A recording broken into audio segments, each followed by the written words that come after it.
All right, so day 3 as of yesterday is over. Like the draft is in the books, and now we just gotta wait to see just what else happens and develops between now and the start of the season. But as far as the draft is concerned, I like this draft, but again, time will tell if these picks actually do pan out. But something that I think surprised everybody, including myself, is that Eric DeCosta didn't get aggressive with trying to acquire more picks, which I'm cool with. It didn't really matter to me, but it's definitely shocking to see somebody like Eric DeCosta in this front office who every year they make such a big deal out of getting 86,000 picks. To see them this year, for the most part, restrain themselves, like it's like watching an alcoholic go to a bar with their friends and actually make it the whole night without a drink. Now, technically, they did get one extra pick, but by Raven standards, that's not a lot at all, obviously. So in total, they only made 6 picks this year. On paper, all the picks made like perfect sense. We attacked the main areas that many Ravens fans across the spectrum thought we needed to attack, whether it's receiver, cornerback, edge rusher, and linebacker. Like we really went and picked up everybody. Again, time will tell if these picks work out. I'm hoping they do. I'm hoping all of these picks hit, because sometimes, in my opinion, sometimes the danger of having too many picks is, more often than not, the vast majority of them aren't going to work out, so things, at least in the Ravens history, like, you pick 10, 11 people, maybe like 2 of them work out. Part of me is hoping that we can see a reverse happen this year where, because they had such a smaller amount of picks, that they had to lock in that much more and just hit home runs for, at least half of these guys, because even if 3 out of these 6 work out, let alone if 4 or 5 or all 6 of them work out in the long run, that would be an amazing situation. But obviously, first off the board was Zay Flowers. Already did a video about that. I like him a lot. Like everybody else has been saying, like he's kind of like he's not as fast as Hollywood. Obviously, like I think Hollywood legit ran like a 4.2, but again, still a speedster, but a more in my opinion, more diverse version of Hollywood because of the fact that he plays with so much toughness and such aggression, and he has that dog in him. Whereas someone like Hollywood, obviously he was more of like a finesse kind of player, like almost like he didn't want to get his hands dirty. But so I was still happy about that. I think that's gonna work out. Even if we get D-Hop, I still think having him for depth would be very valuable, and he would have a chance to learn under people. But then even if we don't get D-Hop and he has a chance to get a significant playing time, I think it could work out really, really well. Next off the board was Trenton Simpson, who we took 86th overall. That's somebody who it caught me off guard that they picked. It caught me off guard that they picked him, but it made perfect sense that they did pick him. Obviously, this whole offseason, many of us were speculating that they're about to move on from Patrick Queen. Obviously, Patrick Queen wiped all his Ravens-related posts off of social media. So a pick like this actually did make perfect sense. So I was actually excited about it, especially when you watch his highlight tape. Like he's very aggressive, a very diverse linebacker. When he did an interview, press interview with the Ravens like media team or whatever, he said that he prefers or he believes his strongest position is in the box. But again, this dude's so diverse, like you pretty much probably could put him anywhere, and it could probably work out. Having him be mentored by a guy like Roquan, who he says that he looked up to, also coming from Georgia, that I think that could be crucial. Even if he also can learn from Patrick Queen, because the way things are looking right now, I don't know if they're going to move on from Patrick Queen this year just yet, even though I think they should have. I thought that if they were going to do it, they were going to do it on draft night. So the fact that, the draft is come and gone and they still haven't done it, I'm starting to become a little doubtful that they're going to do it this year. I think they may try to run it back with him one more year and then, go from there. But yeah, so coming out of Trenton Simpson coming out of Clemson, he had 13 sacks in his about 2.5, 3 years playing. So again, already he's coming out of college more productive than Owe. Like, I hate to throw stray bullets like that, but at the end of the day, I know a lot of people are thinking this could be the Patrick Queen replacement, which I agree with, it could be, but I don't think enough people are acknowledging the fact that depending on how good this guy is at the NFL level when it comes to rushing the passer, this guy may just mess around and be like the Owe replacer, honestly. Because obviously, as many Ravens fans have been saying, like, getting Owe, in my opinion, was just not the way to go in hindsight, especially considering the fact that we gave up Orlando Brown Jr. to get him. So I think this is definitely a make or break year for Owe, because like this guy could easily, depending on how things play out, replace him maybe right his first season. You never know. But the guy's 6'2", 230. He ran a 4.4 40-yard dash. Like, he's a military kid, so by default, I'm just gonna assume that he probably has a background of being a very disciplined kid.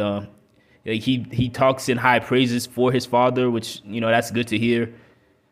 The only and also he was not just from the scouting reports I read, but also just watching like highlights of him. He seems to be a consistent tackler. Only concerns that popped up when I was like trying to find scouting reports on him was people are questioning his instincts, which if we ended up keeping Patrick Queen for at least one more season, I do believe that by itself would be something. I think that by itself would be something that could easily be a situation where him and Queen could feed off each other. Because in the case of Queen, when you watch Queen sometimes, it's like Queen has all the instincts, but then lacks the consistency and also lacks trust in himself, at least from the outside looking in, from a fan's perspective. Whereas this guy may be the opposite, where he's consistent and trusts himself to a degree, but then he may lack the instincts that someone like Patrick Queen naturally has. So the next pick in the draft was Tavius Robinson, who we selected 124th overall. Something that I thought was interesting. It's not really that relevant, but he was the fourth Canadian player taken in this draft, which is an NFL record, the most Canadian players ever taken in the NFL draft in 1 year. Which I think that in itself kind of speaks to the fact that football in itself is continuously becoming more and more popular, and it's gonna be a global thing. You're still hearing rumors about maybe the Jaguars or one of them teams going out to like London or something. So that's still interesting to me. But still, Tavius, giant dude, 6'6", he weighs 245. He's coming off a season where he had 7 sacks, 9 QB hits, 3 tackle for losses, 17 total tackles. But also what I liked is when he did an interview, he stated that he wanted to actually go beyond just sacks and actually go and getting more like forced fumble sacks. So it's good to, in my eyes, at least from a fan's perspective, it's good to hear that he has a bigger goal in mind of a way that he could improve and bring more value to the team. Like at 6'6", the dude ran a 4.6 40. To me, that's pretty impressive. And then also in total in the past like three seasons at Ole Miss, he had about 10.5 sacks. So again, he's coming out the gate with a more productive track record than Owe. So hopefully that's a good sign. Only real concern people had with him was the fact that he's kind of lean for his position. I don't think that's really going to matter much. Number one, he could always bulk up, but then number two, again, I just don't think that's gonna matter, man. He's a big dude. As long as he could do everything else well, I don't think him being 245 and having a more lean build is gonna really stop him from being productive. I forgot who his player comp was, but because of the fact that he was 6'6", in the back of my mind, I was wondering in special team situations, would they try to use him like a Calais Campbell? Obviously, Calais was a different animal, like 6'8", 300 pounds, but it'd still be interesting if they would at least experiment with it and see what happens. But I guess time will tell, like, kind of what they decide to do with him. But I still hope that works out too. At 157th overall, we picked Caillou Blue Kelly, who was the son of Brian Kelly, who played like 10 years in the NFL. He played with the Buccaneers and the Lions. He was on that Buccaneers team back in 2002 with like Warren Sapp and them that won the Super Bowl that year. And also that same year, Brian had led the league in interceptions. But Caillou, he's coming out of, I think he played at, I think it was Stanford. He only got like 25 targets in man-to-man situations coming out of, in his last season playing in college. He only had 25 targets on man-to-man, which that in itself to me is pretty exciting just because I would assume, again, I don't watch a lot of college football throughout the regular season, but I would assume that's just simply just teams just do not trust the idea of targeting him or testing him. And that's actually a testament to his biggest attribute, which is that his scouting reports is saying that he is pretty much elite in man-to-man situations, which I think could be very helpful for the Ravens, for a team like us who typically like to blitz a lot and leaves these corners in situations, especially the outside corners, in situations where they may be on an island by themselves. Now, granted, we don't have Wink Martindale anymore, but even with Mike McDonald, I still think that sort of Wink influence is still there when it comes to how we're going to approach things. So I'm excited to see how that works out for him. He's the first guy from Stanford to get drafted by the Ravens. He played a lot of special teams at Stanford because I don't follow Stanford a lot, but according to him, like that's when you're at Stanford, that's pretty much automatic, like a rite of passage. So he ran a 4.52, so that's decent. I think also in his career at Stanford, he had 23 pass deflections, 3 picks, a sack. I don't think he's gonna be the starter next season, obviously. I would hope that guys like Pepe Williams and Brandon Stevens could take a step forward and kind of, well, not Pepe, but as far as like guys who may be put outside, you would hope that he would kind of have some time to learn under them, and hopefully they could take a step forward this year. But again, time will tell. But then also Marcus Peters might come back too. That's still what I'm waiting to see. And then if Marcus Peters could come back, that would be even better to give someone like this an opportunity to learn, to back up him and Marlon Humphrey. I think the most interesting part about the guy obviously is like all the things the guy does outside of football, as far as like his dad putting him on to be in a position to design a video game, which actually had a pretty cool concept. And then him also trying to getting into real estate. He said he interned for some venture capitalists while he was in college. So, like on a personal level, like he seemed like a pretty interesting guy. Then with the 199th overall pick, we picked Malasala